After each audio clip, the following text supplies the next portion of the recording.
Good morning, church. Happy Easter. Happy Resurrection Sunday. Our scripture reading today is coming from Matthew 27, verse 21 through 26. Matthew 27, verse 21 through 26. I titled this, "What Am I Going to Do with Jesus?"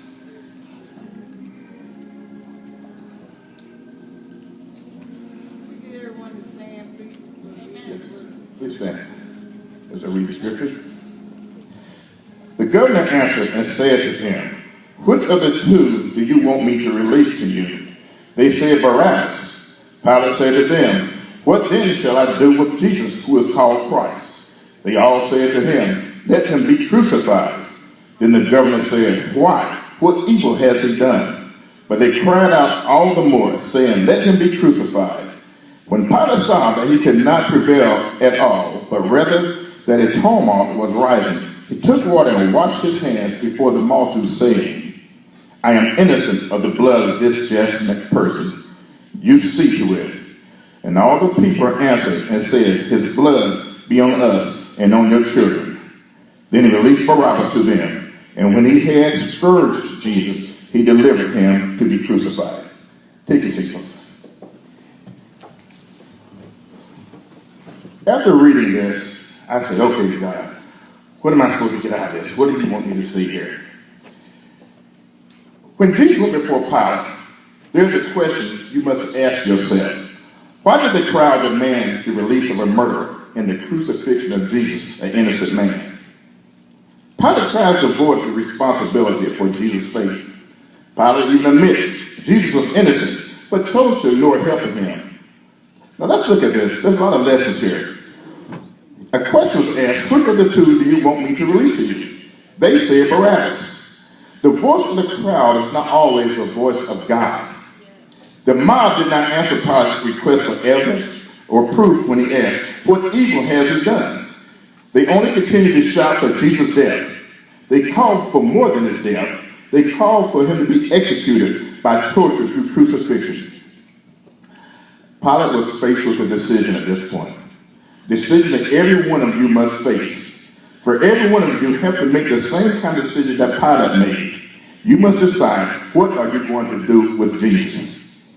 Church, you can't escape it. You must decide what you're going to do with Jesus this day. Either believe or not believe. Either accept or reject. Either confess or deny. The interesting thing about Pilate's decision is that in the final analysis, it had nothing to do with Jesus' destiny. For what Jesus was to do, he had to do. Because the scripture declared and prophesied the crucifixion. That was inevitable. It was inescapable. No matter what Pilate did, the crucifixion was inescapable and had to happen. It had to take place. My Bible tells me he was crucified for the foundation of the earth, according to God's predetermined counsel or plan and foreknowledge. The crucifixion had to take place. Pilate was in a difficult position here. He was under tremendous pressure, inward and inward pressure. He knew what was right. He knew that Jesus was innocent. He knew what he should do as a righteous judge. But there was this outside pressure of the crowd, forcing him to a decision that he knew was wrong.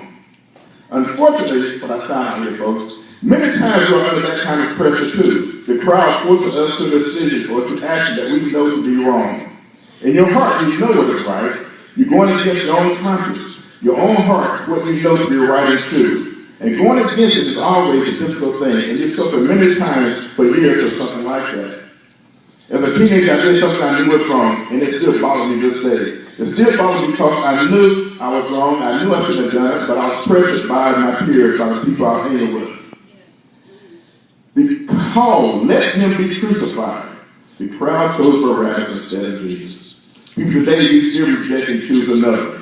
Their Barabbas, or your Barabbas, might be lust, it might be intoxication, it might be drugs, pornography, killing, self-indulgence, and the comforts of life. This choice is every day made while men prefer the lust of the flesh before the lives of their souls.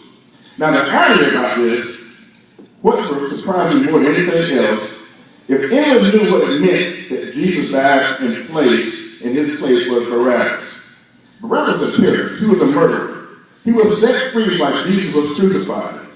The cross Jesus hung on was probably meant for him.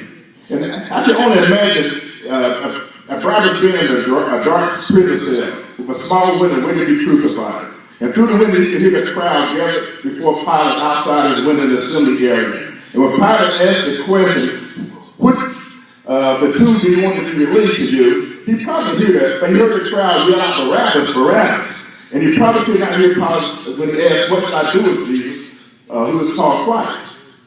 But he probably heard the crowd say, crucify him, crucify him. And when the soldiers came to his cell, he should have thought it was his time to die. But when the soldiers got him, Barabbas, they said, you are a guilty man, but you be released because Jesus will die in your place. Barabbas knew at that moment probably the meaning of the cross better than anyone else. Church, the question I ask to you, the question I want you to leave with you, do you know the meaning of the cross? I believe in my heart at that moment in time, Barabbas knew the meaning of the cross, why Jesus was crucified. I believe he knew at that moment in time that it meant for someone to take your place and die for you. Do you know the meaning? Thank you, church.